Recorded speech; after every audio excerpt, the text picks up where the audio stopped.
آج سے کئی ہزار سال پہلے جب زمین پر کسی انسان کا نام و نشان تک نہیں تھا، زمین پر اس وقت جنات رہتے تھے جن کو اللہ نے زمین کا اختیار دے رکھا تھا۔ اس وقت جناتوں کا سردار چلیپا تھا جو کہ ابلیس کا باپ ہے۔ چلیپا کا چہرہ شیر کی طرح تھا، وہ بہت لمبا اور بہت زیادہ طاقتور اور بہادر تھا۔ اس کا لقب شاشین تھا۔ اس کی قوم اسے شاشین کے نام سے اس لیے پکارتی تھی کیونکہ اسے دیکھ کر لوگ دہل جاتے تھے، اور قوم کا بچہ بچہ شاشین کا احترام کرتا تھا کیونکہ اپنی قوم کو شاشین نے بہت سے فتوحات دلائے تھے۔ اور اس کی بیوی تبلیس تھی جو کہ ابلیس کی ماں ہے۔ تبلیس کا چہرہ بھیڑیے کی طرح تھا اور اس کا لقب زبی تھا۔ وہ بھی اپنے شوہر کی طرح بہت بہادر اور طاقتور تھی۔ اس نے اپنے شوہر کے ساتھ مل کر بے تحاشا جنگیں لڑی تھی۔ یہ اس حد تک بہادر تھی کہ جنات کی ساری قوم کے بچے بچے کی زبان پر تھا کہ تبلیس کے ہوتے ہوئے دنیا کی کوئی طاقت ہمیں ہرا نہیں سکتی۔ اور جب جناتوں کی سرکشی حد سے بڑھ گئی، جب جھگڑے فساد سے زمین لرز اٹھی، تو اللہ نے فرشتوں کو حکم دیا کہ جاؤ اور ان سرکش جناتوں کو مار پھینکو۔ ابلیس کہتا ہے کہ فرشتوں اور جناتوں کی جنگ میں میری ماں نے بہادری کے وہ جوہر دکھائے جس کی کوئی مثال نہیں ملتی، مگر فرشتوں کے سامنے جناتوں کی کوئی حیثیت نہیں۔ اور جناتوں کو بہت عبرتناک شکست ملی، اور جنات کی ساری قوم حیرت میں پڑ گئی کہ ہم فرشتوں کے سامنے کیسے کمزور پڑ گئے، فرشتے یہ جنگ کیسے جیت گئے۔ اس جنگ میں بہت سے جنات قتل کر دیے گئے، بہت سے بھاگ گئے، اور بہت سے جناتوں کو قید کر لیا گیا، جس میں شہزادہ ابلیس بھی تھا جس کا اس وقت نام عزازیل تھا۔ فرشتے جب قیدیوں کو لے کر اللہ کی بارگاہ میں حاضر ہوئے تو فرشتوں کو اللہ کا حکم ہوا کہ عزازیل کی بہترین تربیت کی جائے۔ تو فرشتوں نے ابلیس کی بہترین تربیت کی۔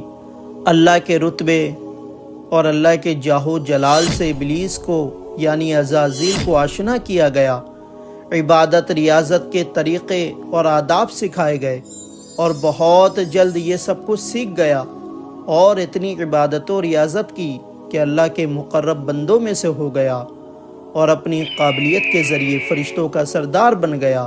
یہ یاد رہے کہ اللہ کا ہمیشہ سے ایک دستور ہے کہ وہ اپنی رائے کو سب سے الگ رکھتا ہے اور کسی کو بھی اس کی خبر نہیں ہو پاتی۔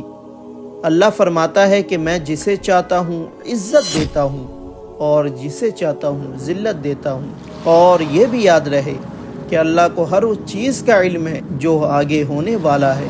اللہ کو یہ بھی علم تھا کہ ابلیس آگے جا کر کیا کرے گا، مگر اللہ کے ہر کام میں کوئی نہ کوئی مصلحت ہوتی ہے۔ ایک دن ابلیس آسمانوں کا چکر لگاتا ہوا لوح محفوظ پر پہنچا۔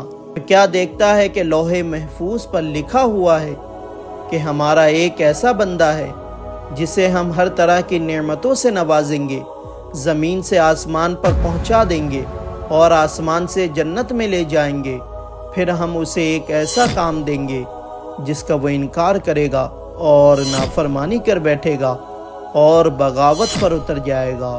عزازیل یعنی ابلیس اس عبارت کو دیکھ کر حیرت زدہ ہوا اور اپنے دل میں خیال کرنے لگا کہ ایسا احسان فراموش کون ہوگا۔ جب پھر سے قریب سے دیکھا تو لکھا ہوا پایا اعوذ باللہ من الشیطان الرجیم۔ یہ پڑھ کر وہ تقریباً 2000 سال تک روتا رہا اور لعن و طعن کرتا رہا کہ ایسا بدبخت کون ہو سکتا ہے جو رب کریم کی ایسی نافرمانی کرے گا۔ پھر اللہ کی بارگاہ میں جا کر بولا کہ اے میرے رب، شیطان رجیم کون ہے جس سے پناہ مانگنی چاہیے، اسے میں دیکھنا چاہتا ہوں۔ تو اللہ نے فرمایا سوف تراہ، تو جلد اسے دیکھے گا۔ اور جب اللہ نے حضرت آدم علیہ السلام کو بنا لیا اور تمام فرشتوں کو اور ابلیس کو حکم دیا کہ حضرت آدم علیہ السلام کو سجدہ کرو، تو تمام فرشتوں نے حضرت آدم علیہ السلام کو سجدہ کیا مگر عزازیل یعنی ابلیس نے سجدہ کرنے سے انکار کر دیا۔ تو اللہ نے ابلیس سے پوچھا کہ تجھ کو کس چیز نے میرا نافرمان بنا دیا؟ تو اس نے کہا میں اس سے افضل ہوں، تو نے مجھے آگ سے پیدا کیا ہے اور اسے مٹی سے۔ پھر اللہ نے فرمایا تو جنت سے نکل جا، تجھے کوئی حق نہیں کہ تو یہاں رہ کر غرور کرے، بے شک تو ذلیلوں میں سے ہے۔ تو ابلیس نے کہا مجھے اس دن تک مہلت دی جائے جس دن قیامت آئے گی۔ تو اللہ نے شیطان کو مہلت دے دی۔ تو ابلیس نے کہا اب میں تیرے بندوں کو قیامت تک بہکاؤں گا۔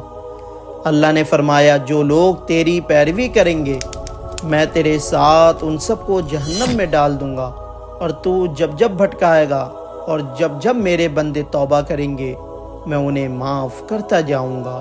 تو ہمارا اللہ کتنا بڑا رحیم ہے، اس کے ہر کام میں کوئی نہ کوئی مصلحت ضرور ہوتی ہے۔ اللہ چاہتا تو اسی وقت شیطان کو نیست و نابود کر دیتا، مگر اللہ نے شیطان کو مہلت دے کر اپنے بندوں کو آزمانا چاہا اور دنیا کو آزمائش کا ذریعہ بنا دیا کہ میرے بندے اس آزمائش میں پاس ہوتے ہیں یا نہیں۔